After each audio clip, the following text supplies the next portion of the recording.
ఎవరి కోసమో ఈ ప్రాణ త్యాగము, నీ కోసమే నా కోసమే కలువరి పయనం, ఈ కలువరి పయనం, కలువరి పయనం. హల్లెలూయా. ఎంతమంది అనుకుంటున్నారు దేవా నాతో మాట్లాడాలని చెప్పేసి ఎంతమంది అనుకుని వచ్చింది? నమ్ముతున్నారా దేవుడు మన అందరితో ఈరోజు మాట్లాడబోతున్నాడని? దేవుడు నమ్మదగిన వాడు, ఆయన మాట్లాడతాడు. ఆయన మౌని కాదు, ఆయన మౌనముగా ఉండేవాడు కాడు. ఒకసారి తీయండి. మొట్టమొదటిగా మనం ఆల్రెడీ అదే సిరీస్ లో ఉన్నాము. నూతన సంవత్సరము 2021 సంవత్సరపు చివరి దినాల్లో ఉన్నాం. అయినప్పటికీ కూడా మొదటి నెల కనుక మనము మళ్ళా నూతనం గురించే మాట్లాడుకుందాం. హల్లెలూయా. 2020 సంవత్సరం అంతా కూడా దేవుడు ఆయన కృపల్లో మనందరినీ కాచి కాపాడి ఆయన రెక్కల చాటలో మనల్ని భద్రపరిచాడు. 2020 సంవత్సరము మన జీవితంలోనూ చల్లిపోయింది కనుక ఈ 2020 సంవత్సరంలో మన బ్రతికెలా ఉండే, 2020 సంవత్సరంలో దేవునికి ఇష్టానుసారంగా ఉన్నామా, దేవుని చిత్తాన్ని నెరవేర్చామా అన్నది ఒక్కసారి ఆలోచన చేయాలి. ఒకవేళ నేను దేవునికి వ్యతిరేకంగా ఉన్నాను అని అంటలకే ఇప్పుడు ఏం కావాలి? నువ్వు దేవునికి ఇష్టరాలిగా ఉండాలి. ఈరోజు ఈ నూతన సంవత్సరంలో మరొకసారి మనల్ని మనం గుర్తు చేసుకుందాం. ఒకసారి తీయండి. ఎఫెసీయులకు రాసిన పత్రిక 4వ అధ్యాయము 22వ మాట ఒకసారి చూద్దాం. మునుపటి ప్రవర్తన విషయములోనైతే మోసకరమైన దురాశ వలన చెడిపోవు నీ ప్రాచీన స్వభావమును వదులుకొని నీ చిత్తవృత్తి యందు నూతన పరచబడిన వారై నీతియు యథార్థమైన భక్తి గలవారై దేవుని పోలికగా సృజింపబడిన నవీన స్వభావమును ధరించుకొనవలెను. మనము ఒకరికొకరము అవయములవై ఉన్నాము గనుక మీరు అబద్ధమాడుట మాని ప్రతి వాడును తన పొరుగువానితో సత్యమే మాట్లాడవలెను. కోపపడుడి కాని పాపమును చేయకుడి. సూర్యుడు అస్తమించు వరకు మీ కోపము నిలిచి ఉండకూడదు. అపవాదికి చోటివ్వకుడి. హల్లెలూయా. ఈరోజు దేవుడు మరొకసారి ఏం మాట్లాడుతున్నాడు తెలుసా? ఎఫెసీయులకు రాసిన పత్రిక 4వ అధ్యాయం 22 నుంచి మరి మనము ముందరికి చూసినట్లయితే 22 నుంచి 27 వరకు మనం ఒకసారి చూసినట్లయితే ఎంత చక్కగా కనబడతాడు. కావున మునుపటి ప్రవర్తన విషయముతోనైతే మోసకరమైన దురాశల వలన చెడిపోవు మీ ప్రాచీన స్వభావమును వదులుకొని మీ చిత్తవృత్తి యందు నూతన పరచబడిన వారై నీతియు యథార్థమైన భక్తియు గలవారై దేవుని పోలికగా సృజింపబడిన నవీన స్వభావమును ధరించుకొనవలెను. హల్లెలూయా. చాలా ఒకసారి ఏం కనబడుతుందండి? కావున మీ మునుపటి ప్రవర్తన ఎలా ఉంది? పాసిపోయిన ప్రవర్తన, కుక్క వాంతికి తిరిగినట్టుగా పోయిన వారం మాట్లాడుకున్నాం కదా. కుక్క వాంతికి తిరిగిన స్వభావం ఒకవేళ కలిగి ఉన్నాము కావచ్చు. ఇది చెయ్యకూడదు, ఇది దేవునికి వ్యతిరేకమైన పని, ఇది దేవుని చిత్తానుసారమైనది కాదు, దేవునిది వాక్యానుసారమైన పని కాదు, ఇది మనం వాక్యానికి లోబడాలి, దేవుని చిత్తాన్ని నెరవేర్చాలి అనే ఆలోచన కలిగి మనం లేవు కావచ్చు. దేవుడు అంటే భయము, భక్తి, విధేయత లేదు కావచ్చు మనలో. దేవుని యొక్క సన్నిధిలో ఉండాలి, దేవునితో కలిసి నడవాలి. ఈ కొన్ని దినాలు భూమి మీద ఉండేది నేను కొన్ని దినాలే కానీ ఎల్ల కాలము ఉండేది ప్రభు సన్నిధిలోనే నేను. కనుక ఈ ఒక్క దినము, ఒక్క పరిశుద్ధ దినము మరి 1000 దినముల కంటే కూడా శ్రేష్టమైనది. కనుక ఈ దినాన్ని నేను కోల్పోయాను అనే ఉద్దేశాన్ని ఒకవేళ మనము మర్చిపోయి, దేవుని వాక్యాన్ని ఒకవేళ మనం మర్చిపోయి మన ఇష్టానుసారమైన జీవితము జీవిస్తున్నామేమో, అబద్ధమాడము, మోసాలు చేయడము, మరి వ్యభిచరించడము, ఈ విధంగా చాలా రకాలు ఉన్నాయండి. క్రైస్తవులు చేయట్లేరా ఈ పనులని? మన సంఘంలో ఉన్న వాళ్ళు చేయట్లేరు కావచ్చు కొన్ని పనులు, కానీ క్రైస్తవులు అనేవాళ్ళు చాలా రకాల పనులు చేస్తూ ఉంటారు. అందుకని చెప్పేసి ఇంకా ఎన్నో చేస్తున్నాం. అబద్ధము, మోసము, ఒకరిని మన పొరుగువానికి మరి ఏదైనా అపాయము తలపెట్టకూడదు అని వాక్యం కనబడతా ఉంటది. కనుక ఇవన్నీ మనము చేస్తూ వస్తా ఉన్నాము. కనుక అలాంటి ఒకవేళ ఇన్ని రోజుల వరకు నీ జీవితంలో ఉన్నాయేమో, అలాంటి ఒకవేళ నీ బ్రతుకులో ఉన్నాయేమో, కానీ ఈ 2020వ సంవత్సరం ఏ విధంగా అయితే గడిచిపోయిందో నీ జీవితంలో ఇంకొకరికి చెడు చేయాలి, ఇంకొకరికి అపాయము తలపెట్టాలి, ఇంకొకరి మీద కోపము, ద్వేషము, పగలు, ప్రతీకారాలు పెంచుకోవాలి అనే ఆలోచన అన్ని కూడా తీసి పక్కకు పెట్టేయి అని చెప్పేసి ప్రభు వాక్యం మీరు సెలవిస్తా ఉంది. ఈ 2020 వరకు నీ బ్రతుకు ఒకరి మీద కోపము, ఒకరి మీద ద్వేషము, పగలు, ప్రతీకారాలు ఉన్నాయి. ఒకరంటే నీకు బలైతే నీకు శత్రువే కావచ్చు, కానీ దేవుని వాక్యం సెలవిస్తా ఉంది నీ శత్రువుని సహితము నువ్వు ప్రేమించాలి అని. నీ శత్రువు కొరకు నువ్వు ప్రాణం పెట్టడానికైనా సిద్ధపడాలి అని చెప్పేసి. ఒకరు నేను ఒకవేళ కిలోమీటర్ నడవమని చెప్పేసి అంటే వారితో పాటు 4 కిలోమీటర్ నడవడానికి సిద్ధంగా ఉండాలని వాక్యం సెలవిస్తా ఉంది. అయితే ఈ వాక్యానికి ఒకవేళ లోబడి నువ్వు ఉన్నావా, లేకపోతే ఆ వాక్యానికి నువ్వు విరుద్ధంగా ఉన్నావా? ఒకసారి ఆలోచన చేయి నా ప్రియ సహోదరి సహోదరుడా. ఈ వాక్యం నీకు తెలుసా? దేవుని చిత్తం నెరవేర్చు. పరలోక ప్రార్థన మనం అందరం చేస్తాము. నేను నా శత్రువుని క్షమించినట్లయితే నువ్వు నన్ను క్షమించు అని చెప్పేసి మరి దేవుని వాక్యము మనం ఆల్రెడీ ప్రార్థన చేస్తున్నాము. దేవునితో మరి ఒక ఒప్పందాన్ని చేస్తున్నాము. నేను నా శత్రువుని క్షమిస్తే నువ్వు నన్ను క్షమించు అని అంటా ఉన్నావు. మరి అందుకని చెప్పేసి నువ్వు దేవుని చేత క్షమింపబడడానికి సిద్ధంగా ఉన్నావా?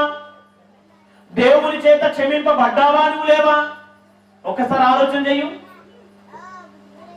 ఈ మాట కష్టనైతే మరి చాలా మంది ఇక్కడ కూర్చున్న వాళ్ళు కూడా చాలా మంది దేవుని చేతి ఇంకా క్షమింపబడలేదు అని చెప్పేసి నిర్ధారణ అవుతుంది. ఎందుకు అనంటే నీ ఇంటి పక్క వాళ్ళను, నీ శత్రువులను నువ్వు క్షమించలేదు. నీ శత్రువును క్షమించే స్వభావం నీలో లేదు. అందుకని చెప్పేసి దేవుని చేత నీ శత్రువును నువ్వు క్షమించలేదు కనుక దేవుని మనల్ని నువ్వు ఎలా పొందుకుంటావు? దేవుని కృపను ఎలా పొందుకుంటావు? నువ్వు దేవుని చేత నువ్వు ఎలా క్షమింపబడతావు? క్షమించబడవు. ఒకరోజు ఈ మధ్యలో ఒక క్రైస్తవ సహోదరునికి ఒక అన్యుడు వచ్చి ఒక బుద్ధి చెప్పిండట. విన్నానే. ఒక క్రైస్తవ సహోదరునికి ఒక అన్యుడు వచ్చి బుద్ధి చెప్పిండట. ఓరు నాయన, నువ్వు యేసు ప్రభువుని అంగీకరించిన వాడివి కదా, నువ్వు క్రీస్తుతో నడిచేవాడివి కదా, నువ్వు బైబిల్ పట్టుకొని తిరిగేవాడివి కదా, నువ్వు వాక్యాన్ని బోధించేవాడివి కదా, నువ్వు వాక్యానుసారంగా జీవించేవాడివి కదా, సృష్టికర్త అయిన దేవుణ్ణి ఆరాధించే వ్యక్తివి కదా, నువ్వు కళ్ళు అవుతావా అని అన్నాడంట. హల్లెలూయా. ఎంత అవమానం అండి!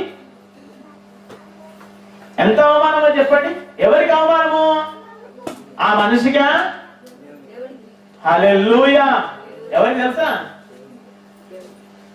అందుకే ప్రకటన గ్రంథంలో చక్కగా అంటాడు, నాకు కలంకం తీసుకురాకురా బాబు, నాకు కలంకం తెచ్చేలాగానే ఉండకు, ఉంటే చల్లగానైనా ఉండు, ఉంటే క్రైస్తవులాగైనా ఉండు, ఉంటే అన్యులాగైనా ఉండు, లేదా క్రైస్తవులాగానైనా ఉండు, ఉంటే లోకంలో అయినా ఉండు, ఉంటే క్రీస్తులోనైనా ఉండు. ఒక అడుగు లోకములో, ఇంకొక అడుగు క్రీస్తులో. ఈ విధంగా నువ్వు జీవించకు. ఆ విధంగా జీవిస్తే ఏమవుతుందా? నేను ఉమ్మేస్తా నిన్ను. లోకము నిన్ను దగ్గరికి చేయది, క్రీస్తు నేనైతే దగ్గరికి చేయను, నేను ఉమ్మేస్తాను అని అన్నాడు. హల్లెలూయా. అందుకని నా ప్రియ సహోదరి సహోదరులారా, ఎలా ఉండాలి? ఈ 2020వ సంవత్సరం వరకు ఎలా ఉన్నావో, ఈ 2020వ సంవత్సరము వరకు నువ్వు బ్రతికి ఎలా ఉందో, నీ ఆలోచన ఎలా ఉందో, నీ చూపులు ఎలా ఉన్నాయో, నీ మనస్తత్వం ఎలా ఉందో ఉంది అలా. కానీ ఈ 2021వ సంవత్సరంలో దేవునితో మాట్లాడుతూ ఉన్నాడు. ఈ 2021వ సంవత్సరంలో ఇదిగో దేవుని వాక్యము నీతో మాట్లాడుతూ ఉంది. ఏమని తెలుసా? ప్రాచీన స్వభావమును వదులుకొని మీ చిత్తవృత్తి మీ చిత్తవృత్తి యందు నూతన స్వభావమును ధరించుకోను. నీ చిత్తం ఎలా ఉంది, నీ ఆలోచన ఎలా ఉంది, నీ ప్రవర్తన ఎలా ఉందో అంత మార్చుకో. ఈ 2020 సంవత్సరం వరకు చెల్లాయి అవి, కానీ 2021 ప్రారంభమైంది. 2020 అనేది 2020 ఆ సంవత్సరంలో మళ్ళొకసారి జ్ఞాపకం చేస్తున్నా. 20వ సంవత్సరం జనవరి 1వ తారీఖు రోజు వాక్యం ఎంతమంది గుర్తుంది? పోయిన సంవత్సరం 2020వ సంవత్సరము జనవరి 1వ తారీఖు రోజు దేవుని ప్రవచనం ఏముంది? ఎంతమంది గుర్తుంది? ఇక్కడ ఉందని ఎంతమంది గుర్తుంది? ఒకసారి గట్టి చేతులు ఎత్తండి. ఒకసారి ప్రపంచం అంతా కూడా అతలాకుతలం కాబోతుంది. హల్లెలూయా, దేవునికి స్తోత్రం. మనము లైవ్ లో ఉన్నాను, నేను తర్వాత మాట్లాడతా. హల్లెలూయా. కనుక నా ప్రియ సహోదరి సహోదరులారా, అందుకే ఈ 2020వ సంవత్సరం మరొకసారి జ్ఞాపకం చేస్తున్నాను. 2020వ సంవత్సరం నుండి ప్రారంభమైందండి. తెలుసా, దేవుని రాకడకు సూచనలు అతి సమీపంగా ఉన్నాయి. వీలైతే వచ్చే వారము నేను మనకు ప్రకటన గ్రంథంలో కనబడుతుంది 666 అని, 3 ఆరులు అని చెప్పేసి ఒక అంకె కనబడతా ఉంటది కదా, ఆ అంకె గురించి నేను మాట్లాడతాను. ఆల్రెడీ అమెరికాలో పోయిన సంవత్సరమే ప్రారంభమైంది 666 అనేది. అంటే దేవుని రాకడకు సమీపం, దొంగ క్రీస్తు అబద్ధ బోధకుడు వచ్చే దినాలు దగ్గర ఉన్నాయి అని చెప్పేసి కనబడుతుంది మనకు. అబద్ధ క్రీస్తు, నేనే దేవుణ్ణి అని చెప్పి చెప్పేవాడు వాక్యాలంతా మరి సమీపంగా ఉన్నాయి అవి. నేనే క్రీస్తుని, నేనే క్రీస్తుని, నేనే దేవుణ్ణి, ఈ సృష్టికర్త నేనే అని చెప్పి చెప్పేవాడు ఆల్రెడీ బయలుదేరిండు. కనుక ఈ సమయంలో ఎంత జాగ్రత్తగా ఉండాలండి, మనము దేవునికి ఎంత సన్నిహితంగా ఉండాలండి. కొంతమంది అయితే మందిరానికి రావట్లేదు. చూడండి ఎంతమంది రాలేదు ఈరోజు, రావట్లేదు. ఎందుకో? చాలు మస్తు నేర్చుకున్నాం మేము, ఇంకేం నేర్చుకుంటాం, మాకు మొత్తం తెలిసిపోయింది అన్న ఉద్దేశంలో ఉన్నారండి చాలా మంది. ఈ లోకములో ఉన్న ధనము, ఐశ్వర్యము, అంతస్తులు, విద్యలు, మేడలు శాశ్వతమైనవి కావు. మన కళ్ళ ముందర చాలా మంది చనిపోతా ఉన్నారు. ఇప్పటి వరకు ఎంతమందిని చూసినావు? నీ జీవిత కాలంలో ఎంతమంది సాగులు చేసి వచ్చినావు నువ్వు? వాళ్ళు ఏం తీసుకుపోయినరు? ఒకసారి జ్ఞాపకం చేయండి, ఒకసారి గుర్తు చేసుకోండి. మీరు నీ జీవితం కాలంలో ఇప్పటి వరకు ఎన్నో సాగులు చేసి వచ్చినావు, ఎంతో మందిని తీసుకెళ్లి పాతి పెట్టి వచ్చినావు. వాళ్ళు ఇక్కడ నుంచి సంపాదించింది ఏం తీసుకెళ్ళిండ్రు? తీసుకెళ్ళేమన్నా? అందుకే ఒక గొప్ప వ్యక్తి ప్రపంచాన్నంతటినీ కూడా లేదా నా గుప్పిట్లో పెట్టుకోవాలని ఆలోచన చేసిన వ్యక్తి ఎవరు? అలెగ్జాండర్. ఏం చేసిండో తెలుసా? అలెగ్జాండరు భారతదేశం మీదకి దండెత్తుకొని వచ్చిండు. ఏం జరిగిందో తెలియదు, దోమ గుట్టిందని చెప్పేసి అంటారు కొంతమంది. ఏం జరిగిందో నాకది పూర్తిగా తెలియదు, ఇంకా పూర్తి డేట్ నా దగ్గర లేదు. కానీ భారతదేశం మీదకి వచ్చిండు. భారతదేశాన్ని వదిలి వెళ్ళేటప్పుడు అనారోగ్యము చేత పడిపోయిండు. ఆయన దగ్గర డబ్బులు లేవా? ఆయన ఆరోగ్యాన్ని బాగు చేసుకోవడానికి, చనిపోకుండా ఉండడానికి, ఆయన మరి మెడిసిన్ తీసుకోవడానికి ఆయన దగ్గర డబ్బులు లేవా? ఎంతుంది? చాలా మట్టుకు ప్రపంచాన్ని సగం వరకు జయించండి ఆయన. ఆయన దగ్గర డాక్టర్ లేరా అంటే ప్రపంచంలోనే టాప్ మోస్ట్ డాక్టర్లు ఆయన దగ్గర ఉన్నారు, ఆయన వెంబడి ఉన్నారు. అయితే చివరికి ఆయనకు చనిపోయే సమయము ఆసన్నమైంది. ఆయనకు అర్థమైపోతుంది నేను ఇక చనిపోతున్నాను అని చెప్పేసి. ఆ టైంలో వాళ్ళ ప్రధానికి లేదా మన భాషలో మనం ఏమంటాం పిఏకి, అసిస్టెంట్ కి చెప్తా ఉన్నాడు, పిలిచి దగ్గరికి పిలిచి, ఉన్నాను ఇట్లా బాబు, నేను చనిపోవడం మాత్రం ఖాయం, కానీ నేను చనిపోయేటప్పుడు నేను కొన్ని ట్రిక్స్, కొన్ని సూచనలు చెప్తాను, నేను అవి మాత్రం తప్పకుండా చేయాలరా బాబు అని చెప్పేసి అన్నాడు. ఏంది చెప్పండి అయ్యా అని చెప్పేసి, చెప్పండి సార్ అని చెప్పేసి అంటే, చెప్పండి మహారాజా అని అన్నప్పుడు, సరే నా శవాన్ని రాజులు, అధికారులు, బలవంతులు ఇలాంటి వాళ్ళు మోయకూడదు. నా శవాన్ని మోయాలి, నా కఫన్ బాక్స్ ను, నా కంపరాన్ని మోయాలి అంటే డాక్టర్లు మాత్రమే మోయాలి. అది కూడా ప్రపంచంలో ఉన్న మరి గొప్ప గొప్ప డాక్టర్లు మాత్రమే నా శవాన్ని మోయాలి, వేరే వాళ్ళు కాదు. రెండోది, కఫన్ బాక్స్ లో నన్ను పెట్టినప్పుడు నా 2 చేతులు అందులో నుంచి బయట ఉండాలి. కఫన్ బాక్స్ బయట నా 2 చేతులు ఇట్లా చూపెట్ట ఆ విధంగా ఉండాలి. మూడవది వచ్చేసి, నా శవం మీదకి వెళ్ళి, ఈ రోజు మన భారతదేశంలో ఏం పేలాలు చల్లుతా ఉంటారు శవం మీద వెళ్ళేటప్పుడు, చిల్లర పైసలు పేలాలు చల్లుతారు కదా. అయితే నా శవం మీదకి చల్లేది లేదా రత్నాలు, వజ్రాలు, వైఢూర్యాలు, ముత్యాలు, మరి ఇలాంటి నా శవం మీద చల్లుతూ రోడ్డమ్మడి తీసుకువెళ్ళాలి, ఊరేగింపు చేయాలి.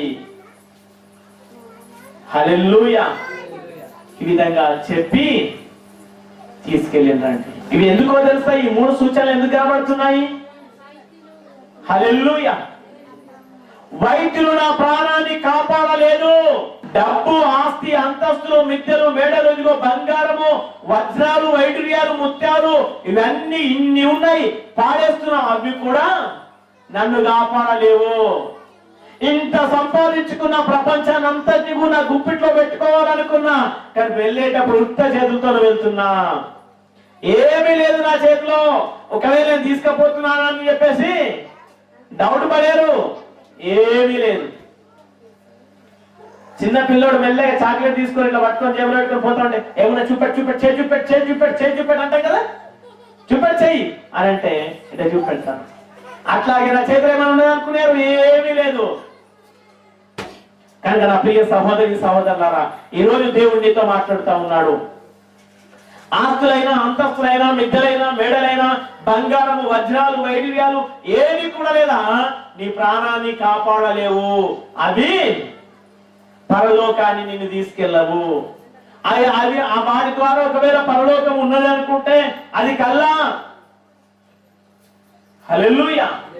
అందుకే మరి అది నువ్వు ఇక్కడ సంపాదించింది ఇక్కడ తీసుకెళ్తా ఉంటుందా? మరి అది తీసుకెళ్ళవచ్చా పరలోకానికి? అందుకే దేవుని వాక్యం సెలవిస్తుందండి, ఇక్కడైతే ఈ లోకంలో ఉన్న మరియు డబ్బులైనా, బంగారమైనా, వెండైనా, వజ్రాలైనా ఇవన్నీ కూడా ఏమైతాయట? చిలుము పడుతుంది, తుప్పు పడుతుంది, చెదలు పడుతుంది అని కనబడుతుంది. కానీ చెదలు పట్టింది పట్టనిది ఏంటో తెలుసా? ఏంది?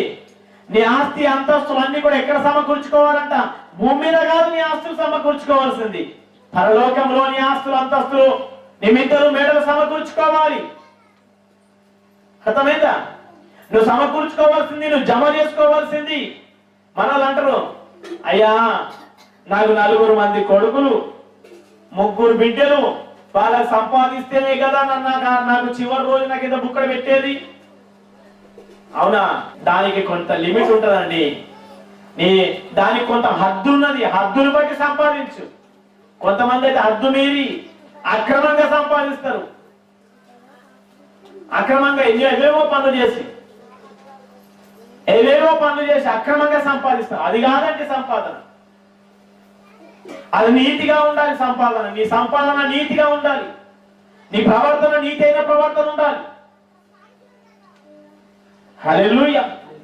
అది నీ కష్టార్జితమైనది ఉండాలి.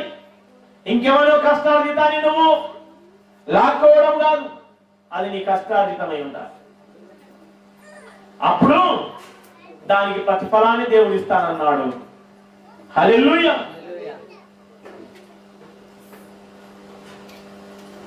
మళ్ళీ ఏమంటున్నాడు? 4వ మాట 24 చూడడం ఒకసారి.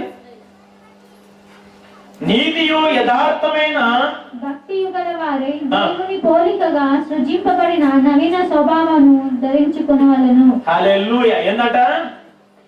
నీతియు యథార్థమైన భక్తి గల వారై దేవుని పోలికలో సృజించబడిన స్వభావమును, కొత్త స్వభావము. ఆ రోజు ఆదామును దేవుడు తన చేతులతో చేసినప్పుడు ఆదాము యొక్క స్వభావం ఎలాంటిదండి? దేవుడు అక్కడ కనబడుతుంది. ఉదయకాలము, సాయంకాలం అంటే చల్లపూట దేవుడు వచ్చి వారితో మాట్లాడేటోడంట. ఎవరితో? ఆదాముతోను, అవ్వతోను, ఆ చల్లపూట మాట్లాడుతాడట. అంటే దేవునితో మాట్లాడే స్వభావమును కలిగి ఉండాలి. ఎప్పుడు మాట్లాడతాడు? ఇప్పుడు నీతో మనతో దేవుడు మాట్లాడుతున్నా? ఎందుకు మాట్లాడు దేవుడు? దేవుడు మనతో ముఖాముఖి ఎందుకు మాట్లాడు? ఆ రోజు అబ్రహాంతో మాట్లాడిండు, యాకోబుతో మాట్లాడిండు, అక్కడ ఆదాముతో మాట్లాడిన దేవుడు. ఆ విధంగా చాలా మందితో మాట్లాడి దేవుడు ఈరోజు నీతో ఎందుకు మాట్లాడు? ఎందుకు మాట్లాడు చెప్తారేమన్నా? ఎందుకనట్లగే మన స్వభావము నవీన స్వభావం, కొత్త స్వభావంలోనికి వెళ్ళట్లేము. అంతా లోకానుసారమైన స్వభావంలోనే ఉన్నాము, లోకానుసారమైన మనస్తత్వంలోనే ఉన్నాం మనము. కనుక నా ప్రియ సహోదరి సహోదరులారా, ఈరోజు దేవుడు మనతో మాట్లాడుతున్నాడు. మనము నవీన స్వభావం, కొత్త సంవత్సరానికి వచ్చాం కదా, కొత్త సంవత్సరంలోనికి వచ్చాము కదా. కనుక కొత్త మనసు కలిగి ఉన్నామా? కొత్త మనసు తెచ్చుకుంటున్నామా? పాతది గతించింది కదా. పాతది గతించినప్పుడు కొత్త సంవత్సరం వచ్చిందా? మీ ఎంతమంది జీవితంలో కొత్త సంవత్సరం వచ్చింది? ఎంతమంది కొత్త సంవత్సరం వచ్చింది? నీకు రాలే. ఇంకా చాలా మంది రాలేదు కొత్త సంవత్సరం. ఎందుకో మరి 2020లో ఉన్నారా, 2019లో ఉన్నారా, 2017లో ఉన్నారా? ఇంకా మరి ఎంతమందికి ఇది కొత్త సంవత్సరము? ఇక్కడ ఉన్నోళ్ళ అందరికైనా కొందరికైనా కొత్త సంవత్సరం? మరి కొంతమంది చేతులు ఎత్తలే మరి. అంటే వాళ్ళు ఇంకా 2016, 17, 14, 12, 13 తేడా అక్కడే ఉన్నారు. మరి 2021 ఉన్నారా అందరూ? ఎవరైనా ఇంటికాడ ఉన్నారా, ఎవరైనా ఇక్కడే ఉన్నారా? కొంతమంది ఏమంటారంటే మైండ్ ఆబ్సెంట్ బాడీ ప్రజెంట్, అలా ఎవరైనా ఉన్నారా? ఒకసారి అందరు గట్టిగా హల్లెలూయా చెప్పండి. పడుకున్న వాళ్ళు ఒకసారి హల్లెలూయా చెప్పండి.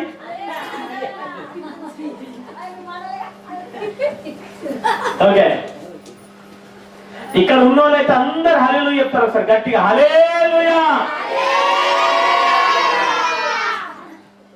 Very good.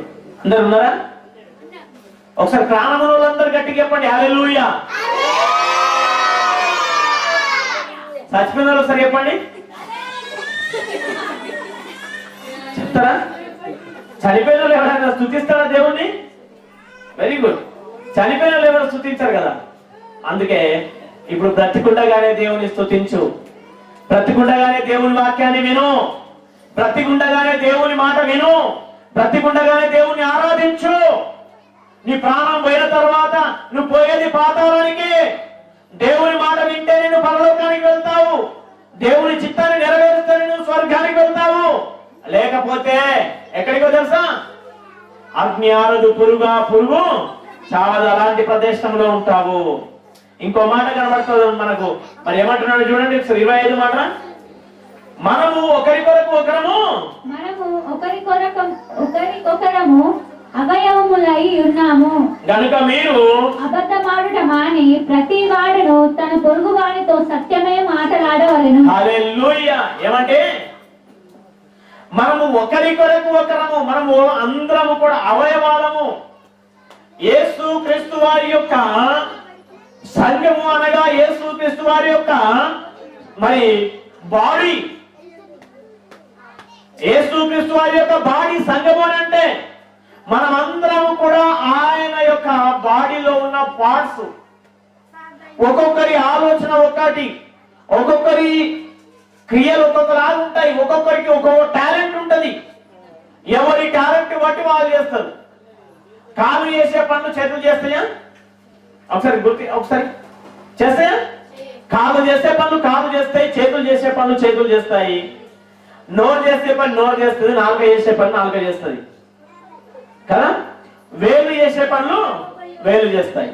కనుక ఎవరు ఏ పని చేయాలి అన్నది ఒక్కొక్కరికి ఒక్కొక్క టాలెంట్ దేవుడు ఇచ్చిండు. అర్థమైందా?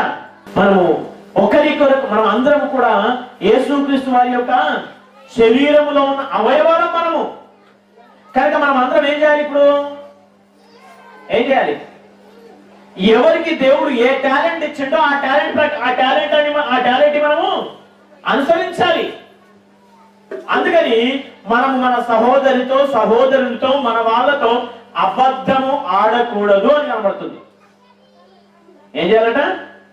అబద్ధం ఆడట మాని ప్రతి వాడు తన పొరుగు వారితో సత్యమే మాట్లాడవలెను. అబద్ధం ఆడడం మానేసి మన పొరుగు వారితో, మన సహోదరులతో ఏం చేయాలంట? మన వాళ్ళతో సత్యమే మాట్లాడాలంట. ఇది కొత్త స్వభావము. కొత్త స్వభావము ధరించుకున్న వ్యక్తి యొక్క ఉద్దేశము ఈ విధంగా ఉంటది, ఆయన ఆలోచన ఈ విధంగా ఉండాలంట.